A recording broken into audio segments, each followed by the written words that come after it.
Last time I nitpicked Warhammer 40,000 and today Lord of the Rings. Okay.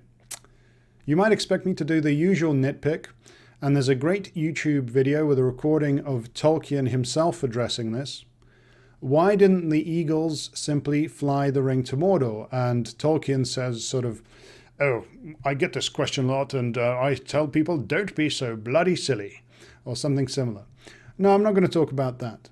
I haven't tried to read The Lord of the Rings for about 10 years at least, or watch the movies in that sort of time. But in the last decade, I did see an interesting interview on the BBC. In it, a self-confessed Tolkien superfan, Thea Hobbs, said that she learned the Elvish and Dwarven languages of Tolkien, and she really enjoyed it. And that's great. I say this without any irony, that's fantastic. Never be ashamed of geeking out about something, whether it's plasma physics, Tolkien, whatever. That's great. And one thing that the interview said is that the languages Tolkien invented, which of course he put in a lot of effort and described in very great detail, these languages really made the world come to life, to really get you to imagine what it would be like to be there. And again, if you enjoy that, great, fantastic. But as the title of this video suggests, I can't enjoy that, and I'll explain why. Lord of the Rings, of course, has many battles. And while they're not necessarily directly inspired by any real-life examples, they're certainly comparable to real-life battles. And you can go and you can open a Wikipedia page and read about almost any battle in scale from the Battle of Caribou to the Battle of Waterloo. There are a vast number, of course, and vast differences. And the one thing all these battles have in common is that if they involved humans or sentient beings, then spoken language would have been used at some point. So the fact that a language exists really tells me very little. Like imagine if you played a game with your friend. Your friend went and picked a battle at random from Wikipedia and you had to guess what it was. If you asked, did the participants speak a language? Your friend would say yes, and that would tell you almost no information and help you almost in no way to narrow down the battle. Even if your friend told you that the Greek language, for example, was spoken in the battle, that wouldn't really narrow it down massively, because that battle could have involved spears and shields, or it could have involved machine guns. Even if you went and learned all the details of the Greek language, that doesn't really tell you much. And so instead, for me, what would be useful to know and what really would make a world come to life is not the languages they speak or the food they eat, but the demographics and the economics. For example, I read an interesting thing in Earl Ziemke's book about the Eastern Front in World War II.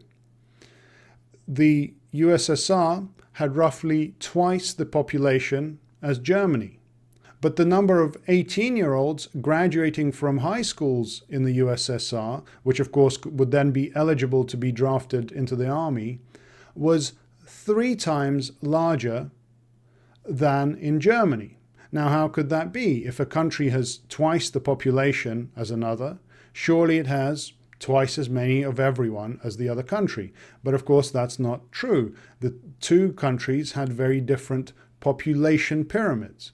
The USSR at that time had far more young people proportionately than Germany, so its number of 18-year-olds was 3 times larger, even though the whole population was only 2 times larger.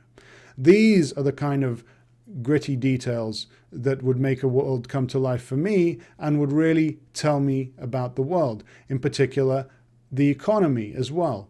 What is the economic complexity? What is the level of metalworking?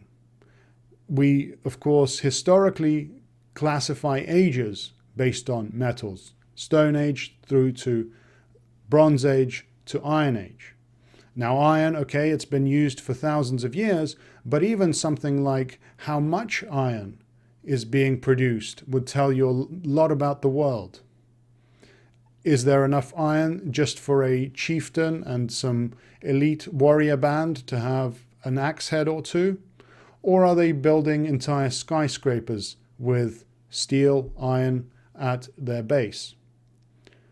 These are the much more important questions to answer when thinking about a society, in my view. And while Tolkien really has put in the effort to describe the languages, the names of kings and that sort of thing, the economy, economic complexity, so how many, as a proportion, how many people are farmers, how many are more complicated, more specialized jobs, this is far worse described.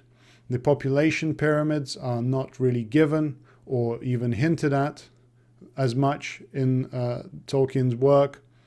And so these socio-economic factors, which are crucial to understanding a given country, a given world, a given interaction between different nation states, this really is lacking in Lord of the Rings, and that's why I can't enjoy it so much. And again, I would like to leave you with a lesson that this is the sort of thing you should be looking at. If you want to learn about a country, don't look at the top 2 dishes that are being served there or the most famous dramas that are being watched there. Look at a map of their exports. Look at their economic complexity. Recently, there was a conflict between Tajikistan and Kyrgyzstan, a small border conflict where quite a number of people died on both sides. I mean, over dozens of people on both sides of soldiers killed. Now, if you knew nothing about Tajikistan and Kyrgyzstan, the one thing you could know for sure is that they have spoken languages. And those languages, again, would not really tell you very much about these countries or their conflict. The important questions you should ask are, of course, do they have nukes? Do they have a complicated economy? Do they have a complicated army with air forces? Or is this just a bunch of militias with small arms? These are the kind of questions you should ask. And that, the economic factors, are what really paint a picture of a world, much more so, in my view, than languages and pretty words. And that's why I can't enjoy Tolkien as much.